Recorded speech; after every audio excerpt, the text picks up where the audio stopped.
On this week's show, we're going to do a little bit of a second half of season predictions as well as answer some interesting inbox.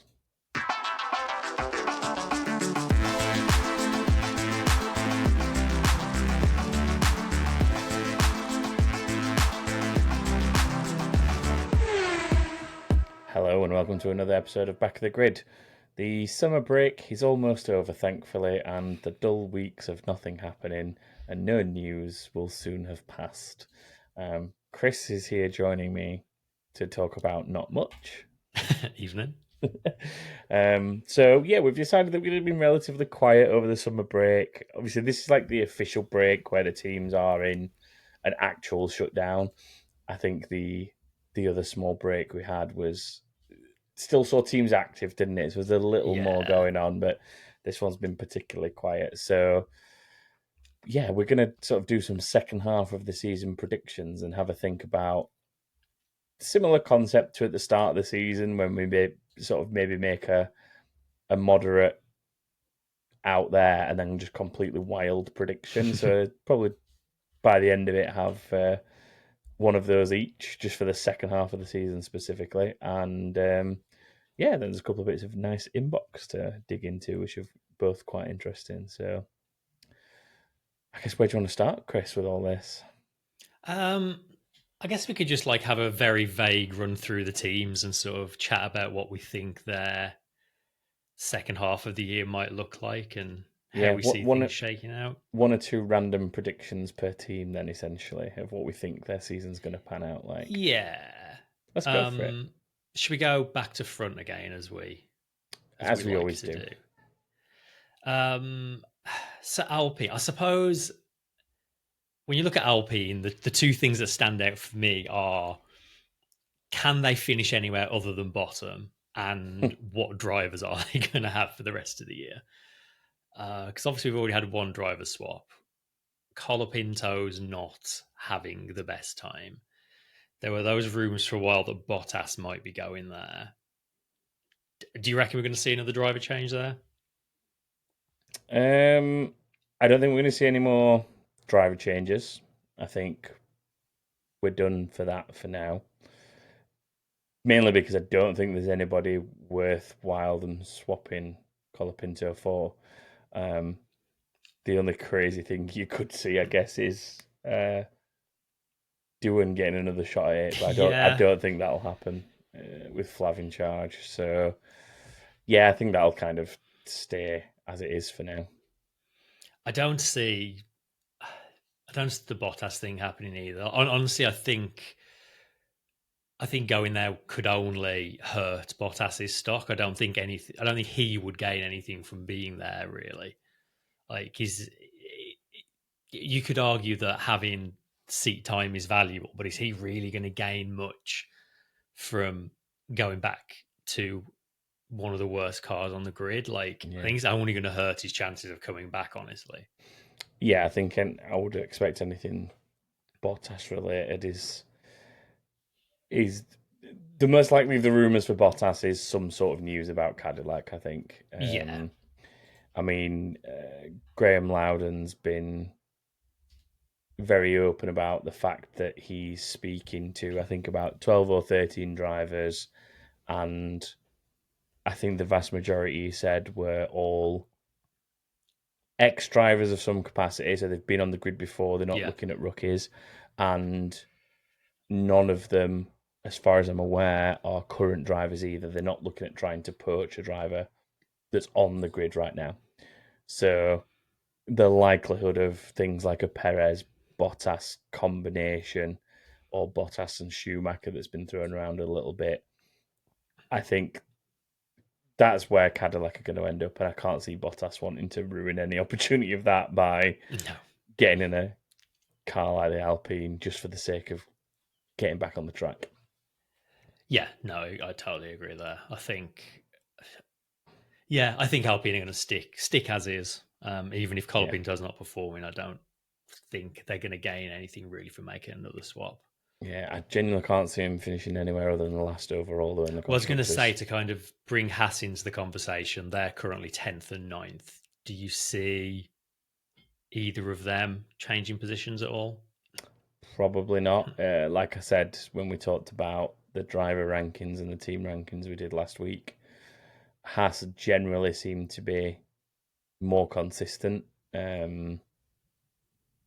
Just generally getting in and around the points. I know that you got like a little bit of a fluctuation with Ocon, but Behrman's like very consistently 11th at the minute. So I think it's only a matter of time before they start getting a handful of double points finishes and maybe even pull away from Alpine a little bit. I don't think that there's much going on for Alpine or Haas in the fact that they'll catch anybody else, but there's enough going for Haas that they can probably stay away from Alpine. I would say. Yeah.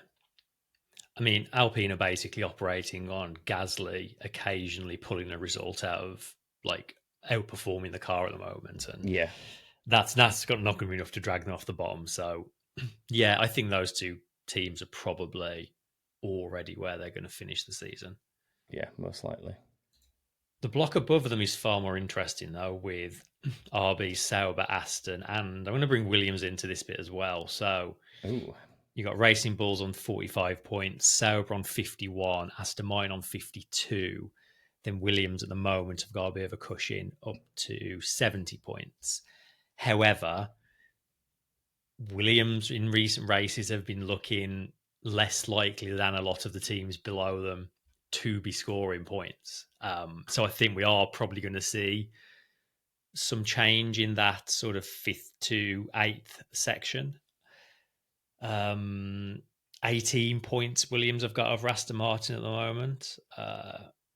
I think what might be Williams' saving grace is that of the teams below them, well, then again, as I say, Sauber are probably most likely to be scoring points, I feel, at the moment, but they're only 1 point behind Aston Martin. So I think one or both of those teams could catch Williams by the end of the year.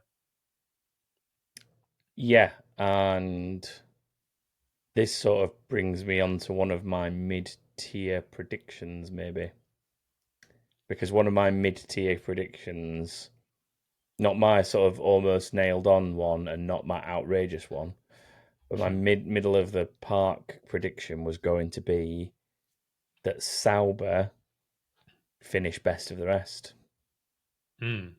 So basically take that 5th place off Williams.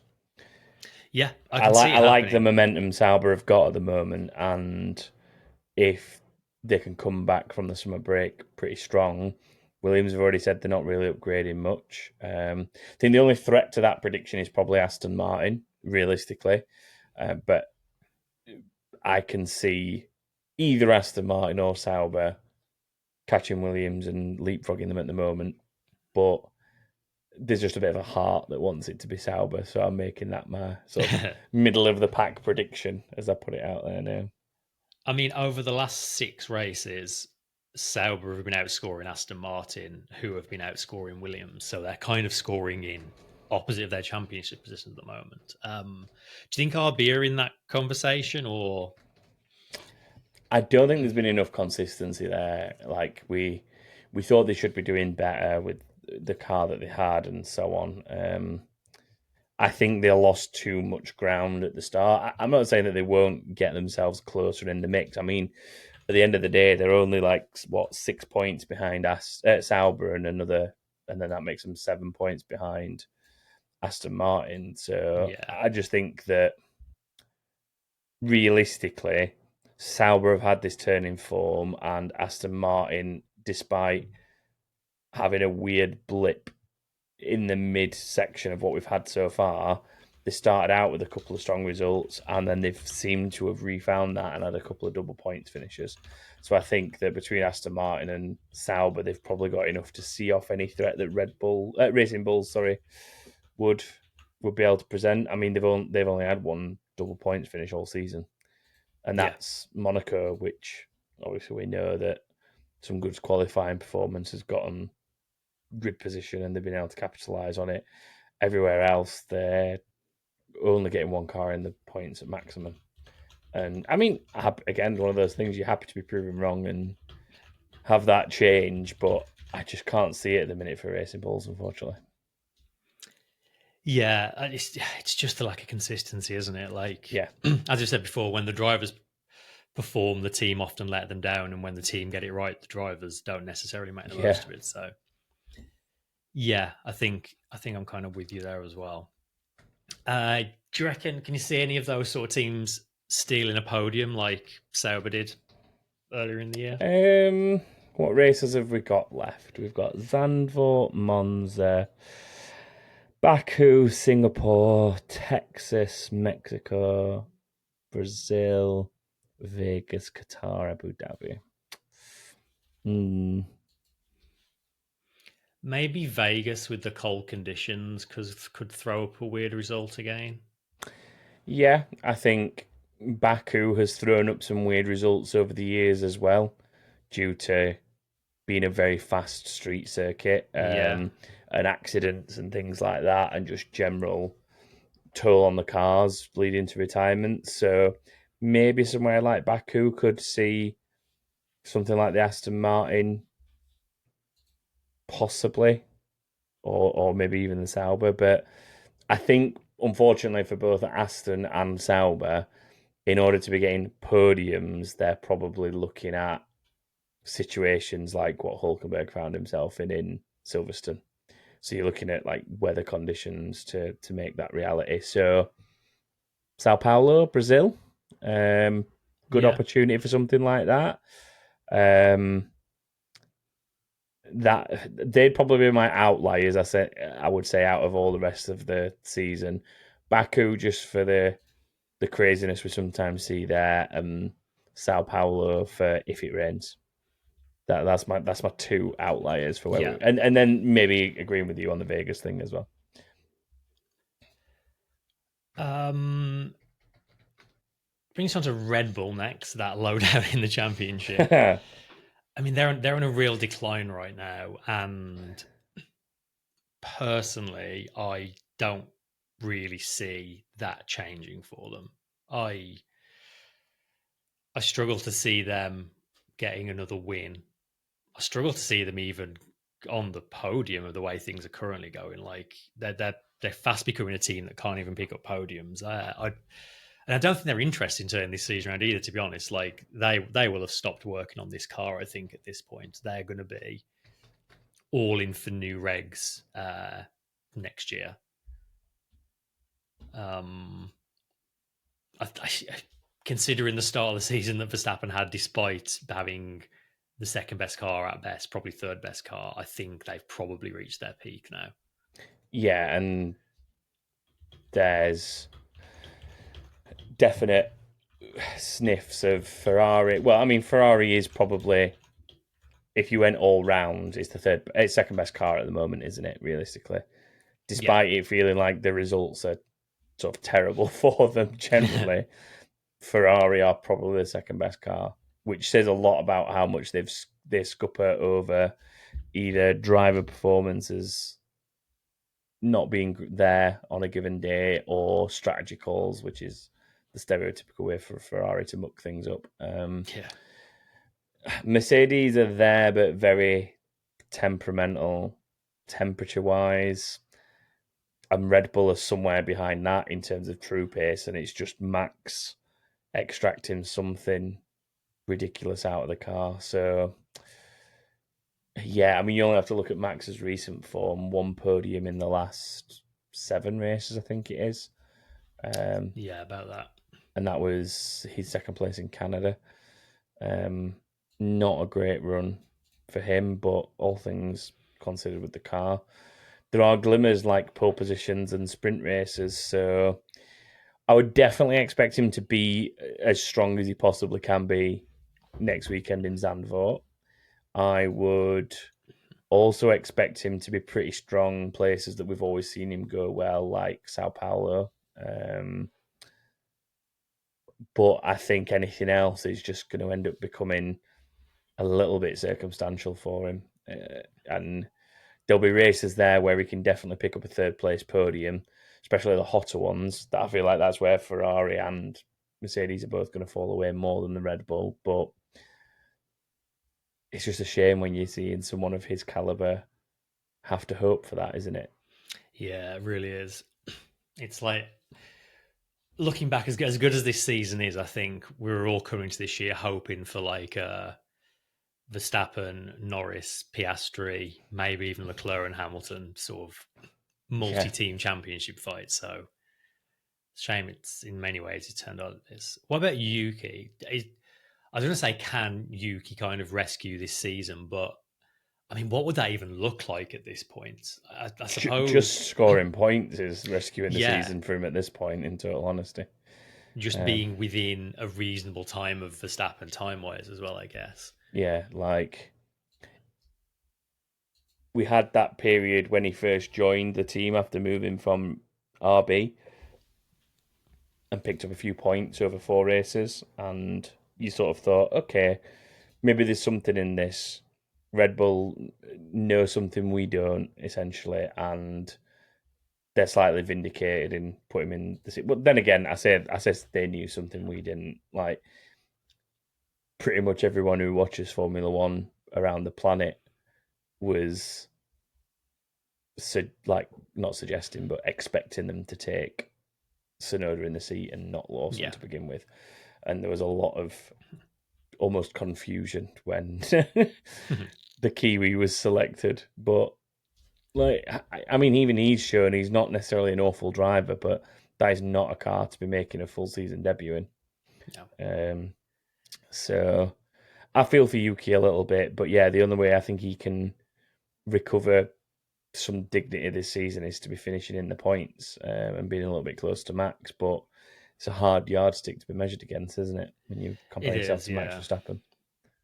Yeah, I mean, we'll talk about driver market in a little bit, but what that Red Bull end up doing is going to be very interesting. Moving on to Mercedes and Ferrari. So at the moment, Ferrari is second in the constructors on 260. Mercedes are on 236. Do you reckon that's the order they're going to finish in, or because they've kind of flip flopped a few times this season? It's been advantage Ferrari at least in recent races. I think conditions wise and circuit wise, yes, I think they'll stay as they are rather than flip. Um, I think the Ferrari will probably do well in Monza and Baku, which is 2 of the next 3 races.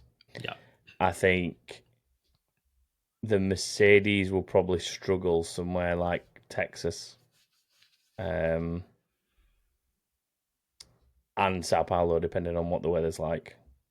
The the thing that we've found with the Mercedes is it doesn't even operate well in the wet, does it? So it's like if it's even remotely what 25 degrees or higher Celsius or wet, the Mercedes does not seem to operate. It needs to be under 25 degrees yeah, Celsius and dry.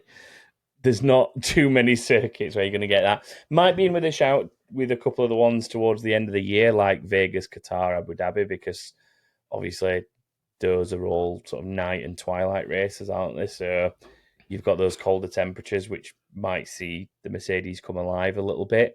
But I think there'll have been enough damage done in the other 6 or whatever it is races from Ferrari that makes it a little insurmountable for Mercedes, even if they do find some form in those final 3.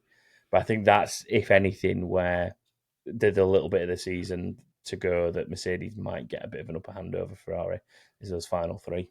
yeah. I think a lot's going to come down to how Hamilton and Antonelli perform as well. Because Yeah, you look at Russell and Leclerc's results, and we might have said this last week, but it's like Hungary, Russell third, Leclerc fourth. Race before that was Leclerc third, Russell fifth.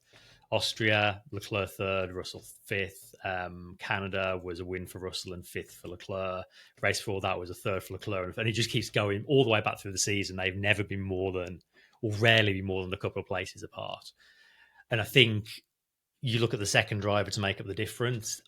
For all of his struggles recently, I've got more faith in Hamilton than Antonelli to score points at the moment. So that's probably going to keep them at arm's length, I reckon. yeah, I think I'd agree with that. Which brings us all the way to McLaren, who obviously have already got, they haven't mathematically, but they have got both championships wrapped up. I mean, the only question with the constructors is how soon will they officially win it? I'm not sure mathematically, but I mean, we said last week, I think they've already got double Ferrari's points, haven't they? So, well, no, they haven't. No, I think they have. They have got double They Ferrari's got more points. than double. More than double. It's 260 to 559. So yeah, it's more I than think double. Baku actually rings a bell as the earliest they can wrap up the constructors, which is Crazy. That's crazy. 3 races away. Yeah. Drivers, however, yeah, still very much wide open. 9 points is the gap. How are you feeling about the drivers and how I reckon that's going to go? I think the last few weekends have shown, or race weekends, should I say, have shown how it can go back and forth a little bit, and there's still a fight to be had. There was definitely a period where it was looking like it was Oscar's to lose. I still think overall Oscar will probably be the one that comes out on top this season. But the recent run of form Norris has had, like 3 wins of the last 4 going into that summer break, that's some big momentum for him to take into Zandvoort and beyond.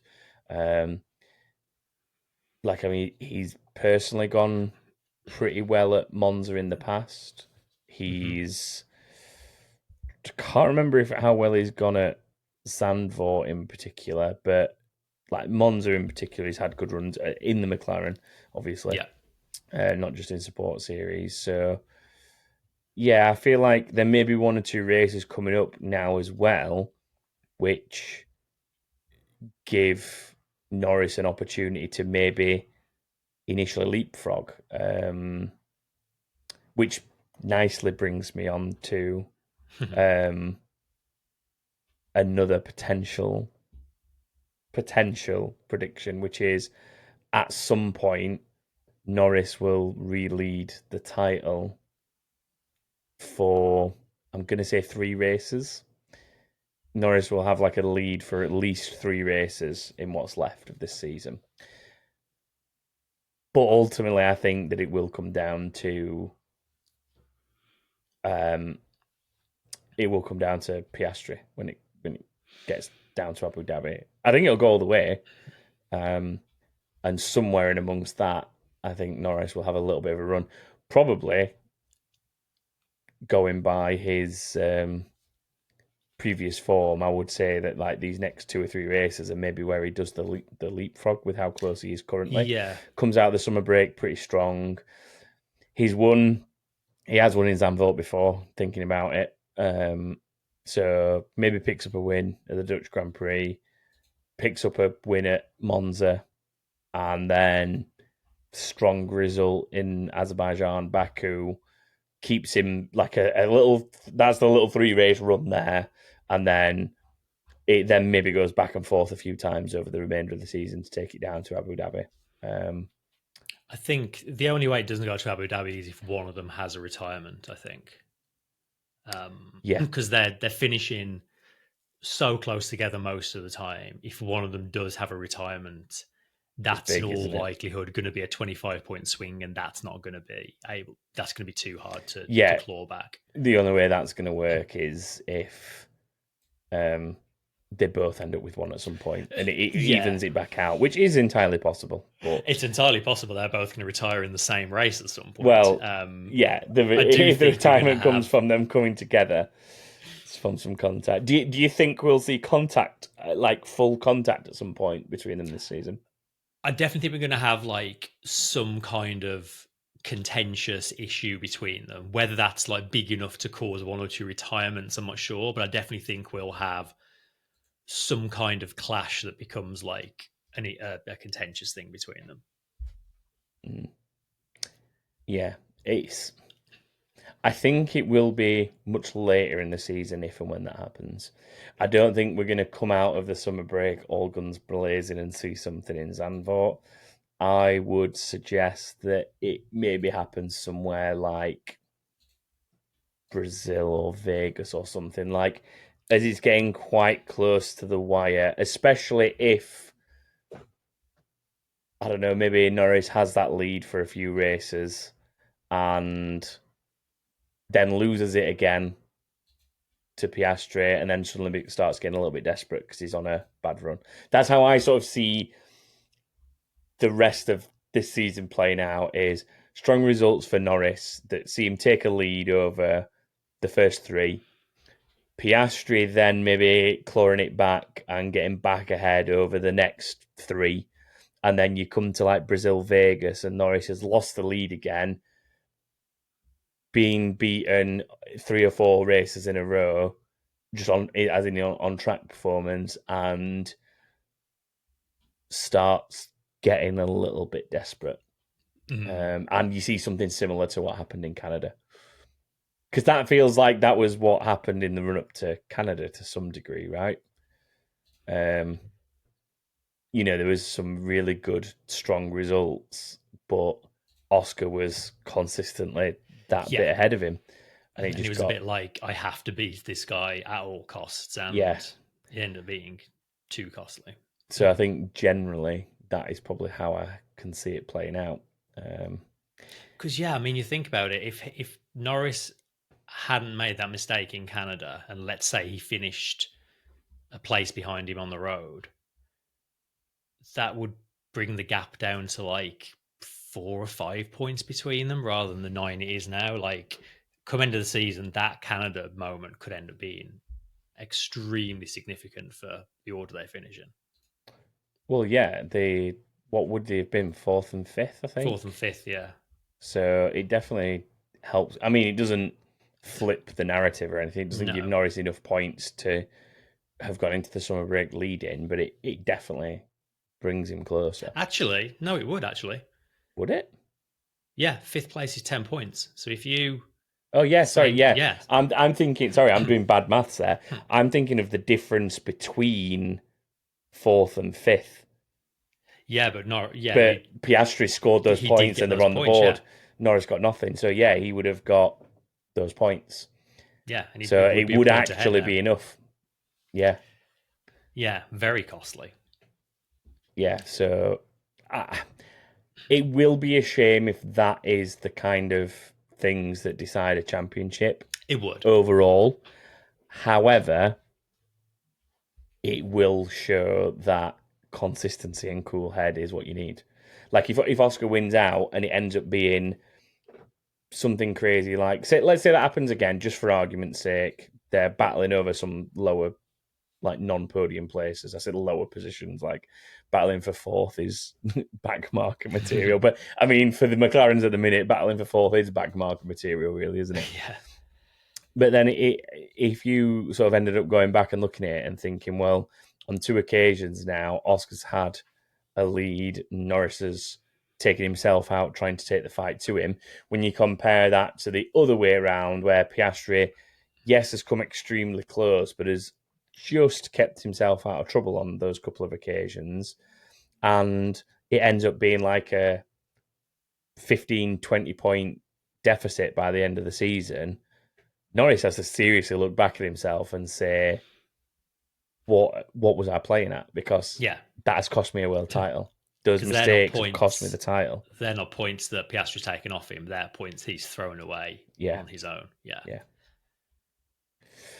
Interesting. Yeah. Any driver market thoughts before we sort of lock down some predictions? We've sort of talked a bit about the Cadillac seats, and I think we're gonna. Well, I mean, I think you've got one in your predictions, and I was thinking of predicting them as well. I think the one for me is probably the one that feels right, that I think Cadillac would maybe be silly to not be thinking about, and probably are, and it's maybe just a case of working something out with Mercedes, is getting Bottas in that seat for next year. Like, being capable of winning races, being capable of running a front running team, and has like very good PR with the fan base, essentially. Like, it just seems a slam dunk of, even if it doesn't actually end up working out, it's when you're in a brand new team and you need some drivers that can help bring stability and backing to the team, Bottas just seems like a no-brainer. And I feel like, although Bottas has been around saying, he wants that to be sorted like by the end of this month, essentially, before we sort of go back into the second half of the season, I can see maybe if that's what he said, great. Maybe that's an ultimatum that he's got on the table with someone like Cadillac. And maybe the deal does get done officially and signed on paper at this point, but we don't necessarily see the full announcement until Texas. Because And just because ultimately, Cadillac won that announcement in front of the American fan base because of what it represents to them. So I think that very entry level prediction for me is Bottas is announced for Cadillac at Texas. Possibly before, but I think at Texas is when they officially announce it, and there'll be huge PR around that, I think. And then maybe announce the second driver in Vegas, because I've got 2 opportunities to have a home announcement, haven't they now? Yeah. So yeah, I think Bottas comes first and is Texas.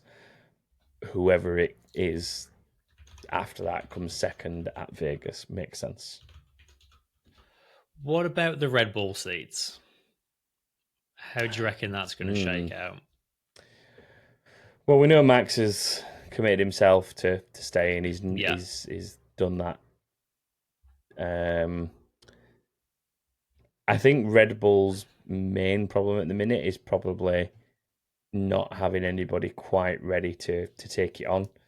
I think Arvid Lindblad's close, but not there yet. He would just fall into the exact same trap as Lawson and to some degree Hajar. I think, honestly, Red Bull are probably best sticking as is for now, and sorting out the car. I think if they can sort out the car to a point where Max can comfortably be winning races again like he once was, then results for Yuki would follow suit. And I think this whole scenario does make me feel a little bit bad for Perez in all that happened, because it reframes things, doesn't it, a little bit? Yeah, like we know that people haven't had the best of time being teammates of Max Verstappen, but I think this is a development cycle that's been on the downturn for a couple of seasons, and I think a few of us probably owe Perez some apologies to how harsh we were. Not saying that they should have just kept him around because of that, but yeah, I think maybe it wasn't as bad for Perez as we maybe thought it was. And I think just because of the options they have for replacing Yuki, they're probably best just keeping him on board for now, and hoping that the shift to forward power units and development around that is what brings them back around. Yeah, I'm just looking at the rookie driver runnings that we've had so far. So Lindblad has done one so far. He ran in the Red Bull in Silverstone. So there's technically, I think, two Red Bull runs and 3 Racing Bulls runs left. So I think the amount we see Arvid Lindblad for the rest of the season in FP1s is going to tell the story of whether he's going to get moved up or not, because we know he's been given a soup license already. He was granted it sort of slightly outside of the normal rules, I believe. But I think the only thing would be is if they decided to promote either Hajar or Lawson after they've had a full season, or practically a full season for Lawson in the RB, and try and give one of them a shot and phase Yuki out, because Yuki's not specifically part of the Honda deal, but it's obviously his origins of being in the Red Bull team are kind of tied to that Honda deal, aren't they? So with that going away completely and the move to Ford support for RB powertrains, it makes sense that there's less of a Honda backing to keep Yuki in the seat. But I just genuinely think that no matter who they put in that seat at the moment, the way it currently sits, they're not going to get anything that much better. You only have to look at the difference between Lawson's handful of results that he was given the opportunity to put in compared to what Yuki's done in recent weeks. I guess the only thing that might play in Yuki's favour for the rest of the season is getting the remaining upgrades that Max has had on the car to try and give him something back. They've obviously tried to dial anything extreme out of the car to neutralise it a little bit, and it seemed to be moving in the right direction for Yuki, even if the race results didn't change drastically. So yeah. I think potentially having Lauren Mekies in charge there as well now, like yeah, he's got a pre-existing relationship should with calm Yuki. those things down a little bit as well. Yeah, that might help him as well. Like, I think what helps with the Lindblad situation at the moment is he's not in the title fight realistically at the moment in F2. Like, he's more than comfortable to get another season out of Formula 2. So it's not like he's in a situation where he needs to be looking at his position on another grid because he's not going to be able to go back to F2. Yeah. So I think he's fine in that regard. And that's probably for the best, to be fair. Keep him in that series and hone him. He's 18. He's 18. And it gives Red Bull another year to assess the three drivers I've got and actually make an informed decision on who gets swapped around. So, yeah. Right, should we kind of commit to jotting a few predictions down to be wrong about at the end of the year? Yeah, why not? Let's do it. I've sort of suggested a few. I think I'm going to stick with Bottas being announced by Cadillac at Texas officially. Mm-hmm. I think I'm going to stick with Sauber being 5th. I sort of like my idea around Norris taking a 3-race run at leading the title again, but still throwing it away. Yeah. I'll put what's crazier, Sauber finishing 5th or Norris doing that? And maybe I'm right about it. I feel like Sauber being 5th is a crazy one of the two, is it not? I think that's less likely, yeah. Okay, so I'll move my Sauber being 5th, even though I thought I'd put it in the middle of the road. I'll move Sauber being 5th to my crazy prediction. And my middle of the road prediction is Norris leads the championship for at least 3 races of what's remaining, but still goes on to lose it, essentially. Yeah, makes sense. I'm trying to decide what order mine even go in. I think for my most likely one, I'm going to say Leclerc will win a race before the end of the season, but Hamilton will not. Okay. I mean, the obvious place for that to be is Monza, but I can see, maybe Vegas as well. Ferrari have been decent in Vegas the last couple of years. So I'm going to go for, Leclerc wins a race, Hamilton doesn't. Okay. I'm not sure which of these is. I'll go in that order. I'm going to say for my second one that Alex Albon is going to finish ahead of Kimi Antonelli in the championship. Oh, wow. At the moment, let me see what that looks like. Albon is 10 points behind Antonelli. We know the Mercedes is not great. Antonelli's having a rough run, but at the same time, the Williams is kind of tailing off pace wise and isn't getting upgraded. So, yeah, I'm gonna go for that, and then I'm gonna have this is my last one just because it's a couple of predictions in one, and that is that Verstappen won't get another podium for the rest of the season. Wow, and will finish no higher than 5th in the championship. Wow, so you think 2 people are going to overtake In Max? other words, I think Leclerc and Russell are both going to jump him. Interesting. Which would mean, Russell's like 15 behind him. Yeah. And Leclerc's another... It's like 36 total for Leclerc, I think. But the rate they're both scoring... Yeah, it's not impossible. It's not impossible. Yeah, that's what I'm going for. Interesting. I'm intrigued by that one as well, because if Max were to finish 5th overall, that will be his worst ever Red Bull finish, maybe, Oh, or that's at a least great joint with it. I can't question. think of a time that So a he's quick finished look. outside the top five as the Red Bull. I mean, yes, he did in the Toro Rosso, and I think even that season that he started in the Toro Rosso and switched to the Red Bull, he still finished about fifth overall. He was sixth in 2017. Oh, okay. Yeah. Still, So yeah, the year he switched, he finished fifth. He was sixth the following year, and he's been no lower than fourth since then. So yeah, it would there be you the go. worst since 2017.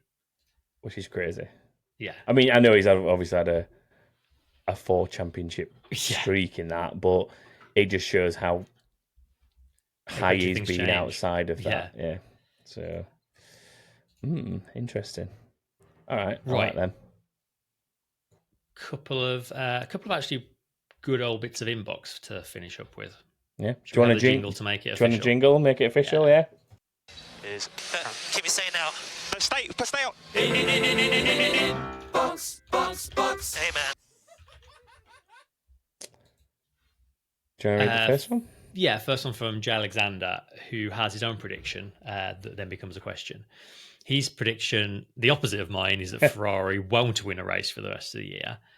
And with that, will there be cause for Fred Vasseur to be ousted, or will it lead to a more productive change within Ferrari? I can see a world where Ferrari don't win a race just on the basis that the McLarens are that quick. I think it takes. I don't think Ferrari would win a race on merit. Let's put it that way. I think if they do win a race, it's probably down to something that drops the McLarens back, whether that's an incident, failure, extremely poor qualifying that means they're fighting their way from the back of the pack, or whatever it might be. I think that's the only way Ferrari win a race.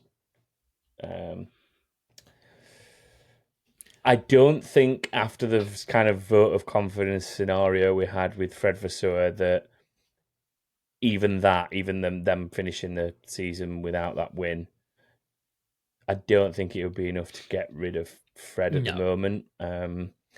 I think there may be an opportunity for them to finally look at the bigger picture, like what I think Jay Alexander's suggesting there of we can't just keep switching team principal and hoping that it makes a difference if there's underlying issues further down.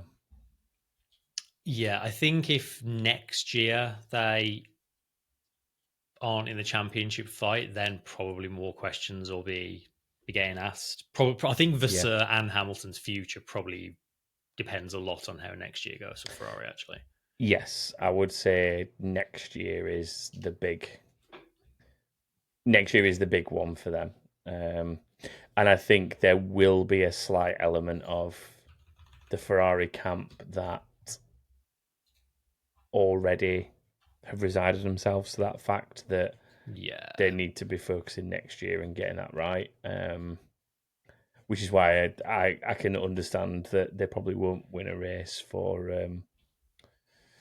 they won't win a race for the rest of the season unless it's circumstantial.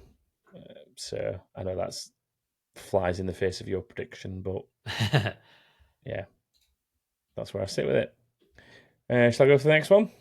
Interesting side note. Oh, yeah. Discord were just talking about like other times a reigning champion has dropped as far as Max might, like after winning a champion. Mm-hmm. Paul mentioned Damon Hill, which is the obvious, always the obvious sort of go-to for that sort of thing. Yeah. However, my first thought was Sebastian Vettel, and he actually dropped to fifth after winning 4 in a row. So if Max does drop that low, he'll be matching exactly what happened to Vettel. There is. I mean, it's all obviously coincidence and what have you, but there is an interesting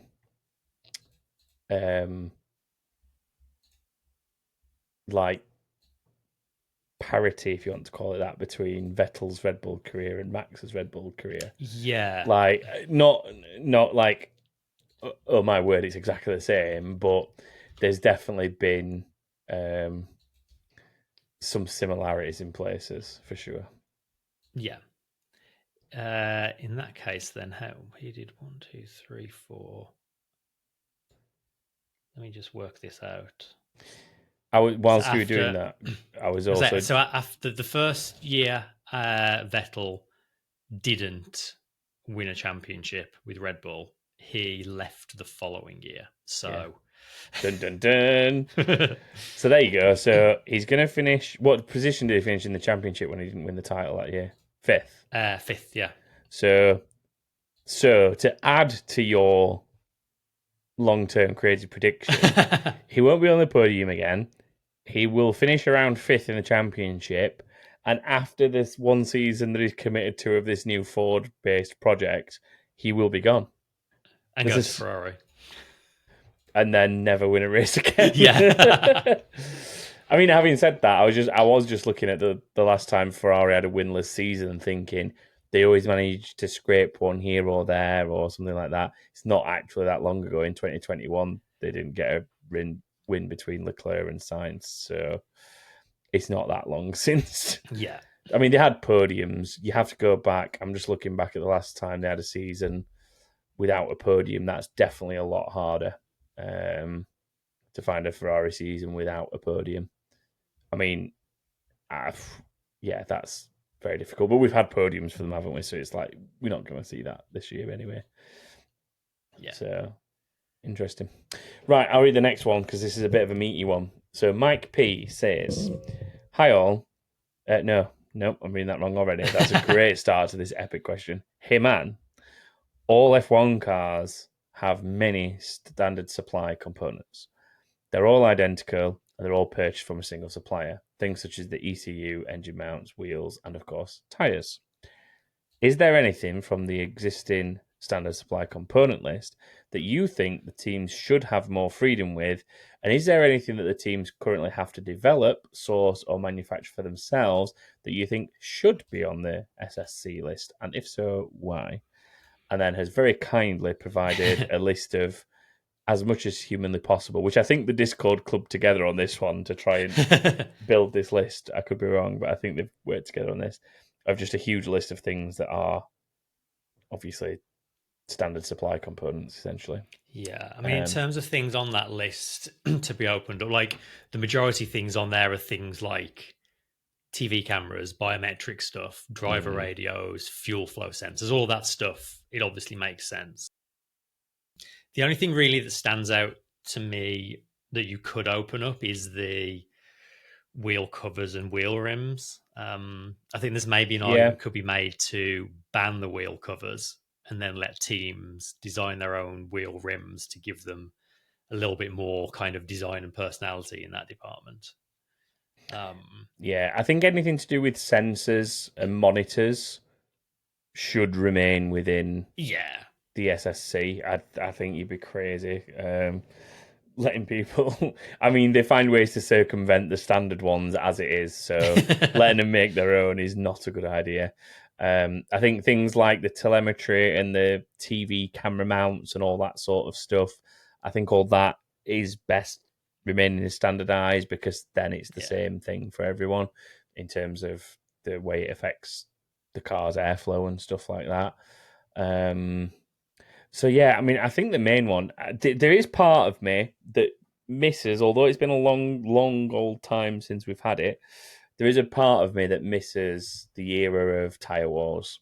And I do think there was a little bit of intrigue and just a whole different angle of racing that we've not had for... When was it? Mid noughties, was it, when we went to solidly Bridgestone only? Yeah, something like that. 05 maybe. 04, 05. And went to Bridgestone only because before that was Bridgestone and Goodyear, wasn't it? Yeah. And I mean that doesn't fall to the teams themselves, but it's I mean, Wes in the chat joking about the time that only 6 cars managed to race in Indianapolis because of tyres. But I like to think that there'd at least be some stricter guidelines in place as benchmarks that would prevent that now. Yeah. In this era. In terms of stuff that should be standardized, Paul has said, should the fuel be standardized like they have in IndyCar? I think there is a strong argument for that. The problem is a lot of teams have sponsorships and associations with fuel companies and with oil companies, and that they wouldn't like seeing that go away. But I think if we are going to move to an era where we go back to V8 engines with synthetic fuels, there is potentially going to be a need to say these are the synthetic fuels that you have to use, or at the very least say this is the specification of fuels you must run. You either start making them or everyone will have to move to the company that does make them. Yeah, I think with that, I like the idea of essentially there's a standardized version of something like the fuel that anyone has access to at a certain cost. But if these teams want to partner with a fuel supplier like Ferrari with Shell and Mercedes with Petronas and so on and so forth, and develop what they think is a better performing fuel, so be it. In my opinion, I'm all right with that. I think as long as it complies to any regulations that it has to when they test it in terms of what it's made up of. I mean, it only enhances the technical aspect, like especially when it comes to developing synthetic fuels to be able to run traditional combustion engines with synthetic fuels. I think it would be silly of Formula One to not allow the fuel manufacturers in on that in terms of letting teams develop fuels with them as long as they basically comply to certain regulations, just because that's one of those things that is something that's definitely on the market for the future of motoring in general. And Formula One generally over the course of history has been pretty good at finding a way to become relative, and the manufacturers or the companies involved then transitioning that into albeit it's capitalist gain for those companies, like Mercedes entering Formula One again as a constructor full time in preparation for the hybrid era was ultimately so that they could go sell more vehicles that have similar technology in their cars. Like, they've pushed for so many years about how there's elements of what we do in these road cars that come from the Formula One cars in order to sell AMGs and just general Mercedes on the road. Like, it's all for corporate and capitalist gain ultimately. But the fuel economy of a modern Mercedes that's a powerful car compared to something that's not is night and day in terms of, and I can only see it being a positive for synthetic fuels if you kind of allow this competition, and a positive for the sport as well. I think if F1 wants to keep its like self-imposed status as the jewel in the crown of motorsport and the pinnacle of motorsport and whatever other terms they want to use for it, they need to be allowing these motoring companies essentially to be able to go do things like that and develop something to show why they are the best. And it would also, it's going to push the technology forward as well, right? Like, there's a difference between make this synthetic fuel because you have to versus make this synthetic fuel to do a better job than your rivals and go and win world championships. Like, with the whole like road relevance isn't as big a thing these days as it used to be with F1, but there is still areas like that where that is a genuine area where technology gets pushed forward and then does make its way into your road car. Yeah, exactly.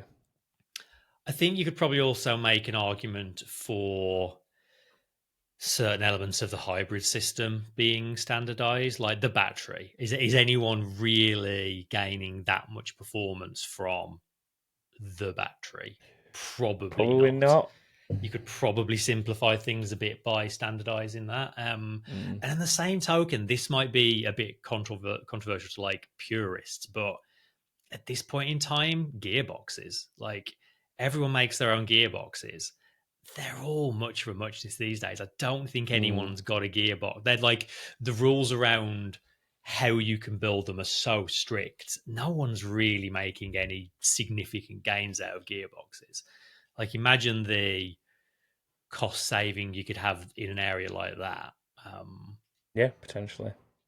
Yeah. But you have to be careful though, because one of the things that makes F1 what it is that the teams are building the cars themselves. So you don't want to go too far with these things, because as much as we do love things like IndyCar here, it is a spec series and it is very different as a result of it, both positively and negatively, I think. Yeah.